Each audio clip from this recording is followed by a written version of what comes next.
Oi, tudo bem? Nesse vídeo vamos apresentar o nosso projeto no integrador do primeiro semestre, que foi confeccionado com a linguagem C++ e utilizou o Arduino.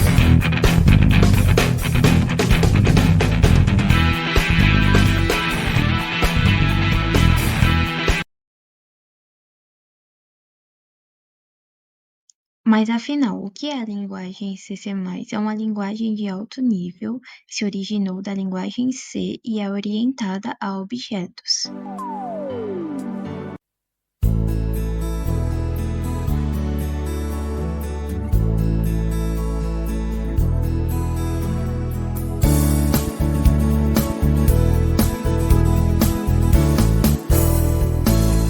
Mas afinal, o que é um pmodem? O pmodem é uma função do Arduino do C++ que vai configurar o modo de funcionamento dos pinos do nosso microcontrolador. Vai orientar as entradas e saídas que forem estimuladas. Por isso que temos o input e o output. Input sendo as entradas e output sendo as saídas.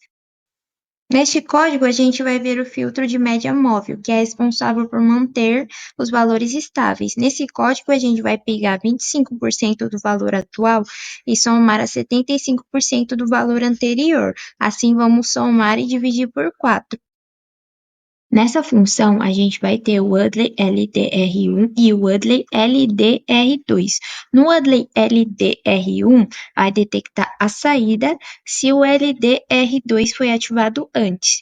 E no UDLY LDR2, ele vai detectar uma entrada se o LDR1 foi ativado logo antes. Mas o que isso significa? O que significa essa lógica? Essa função ela vai comparar o tempo entre os sensores para validar se foi uma entrada ou saída. Então, ela vai detectar essa variação de tempo, qual que foi ativado antes, e com isso ela consegue determinar se foi uma entrada ou uma saída.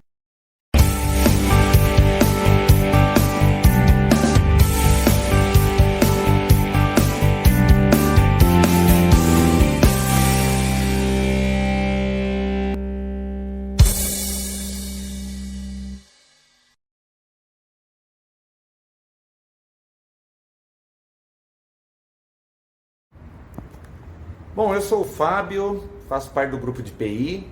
Nós estamos aqui numa escola na região de Guarulhos, né, onde nós desenvolvemos o projeto do nosso dispositivo.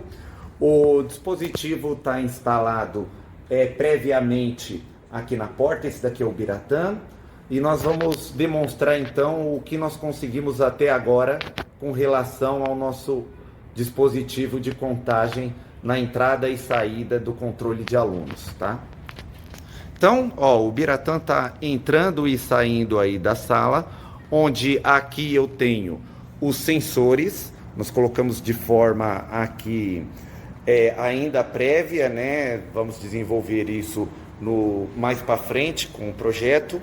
Colocamos 2 sensores na porta, né? Levamos a fiação e trouxemos aqui onde eu tenho aqui uma ESP32, onde eu tenho o meu contador, e aqui nós estamos alimentados por uma bateria externa aqui, um power bank, tá? Então agora o Biratã vai fazer a demonstração para a gente entrando e saindo do ambiente. Pode ver que nós estamos a contagem em 15.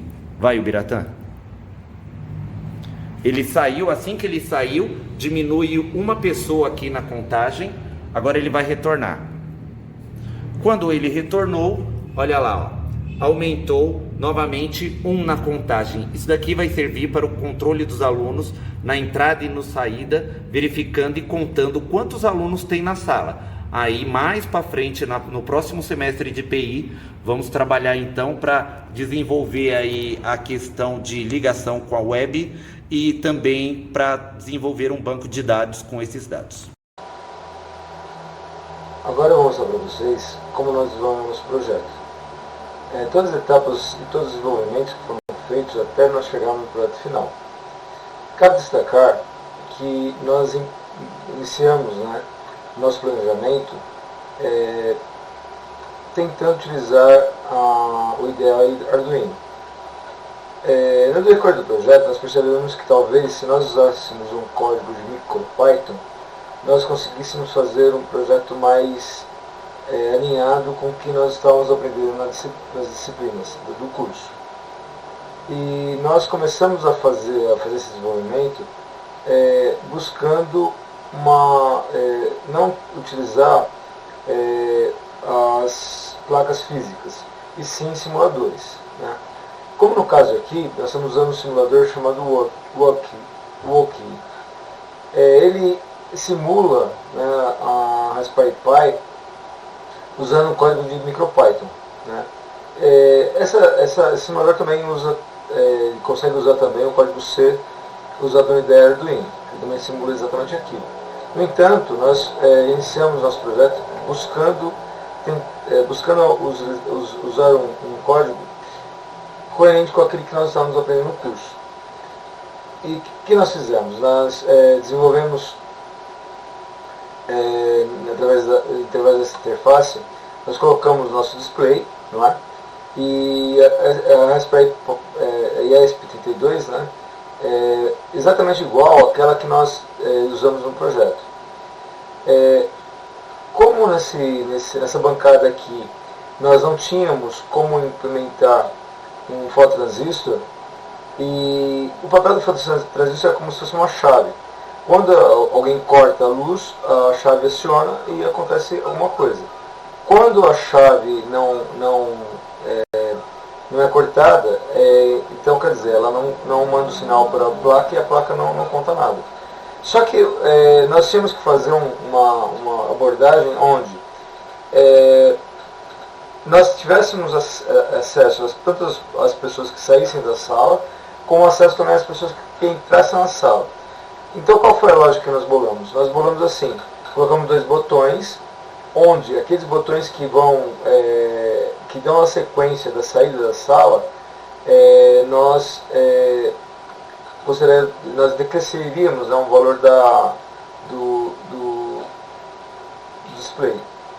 Eu vou começar aqui, eu vou dar um play aqui.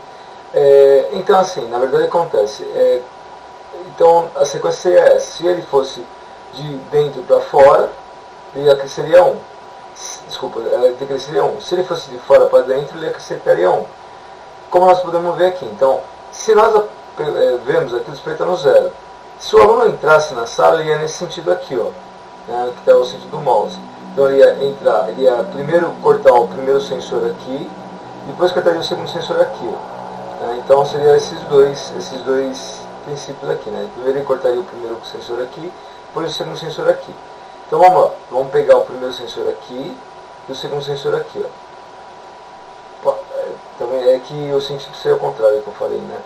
Mas ó, estão vendo? Quando você clica aqui e aqui, o que acontece? Ele soma 1, tá vendo?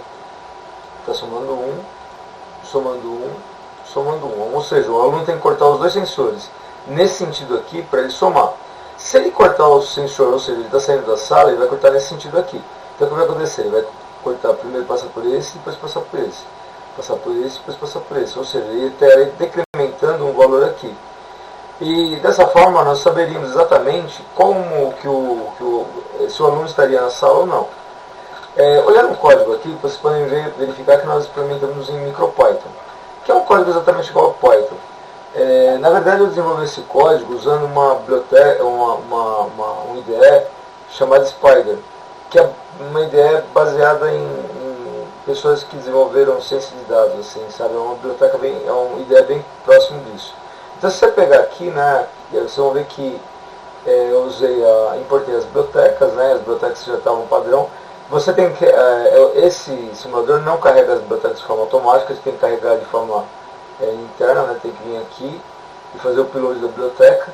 Aí a biblioteca carrega e aí você consegue usar ela. No caso aqui eu usei a biblioteca Machine, que já está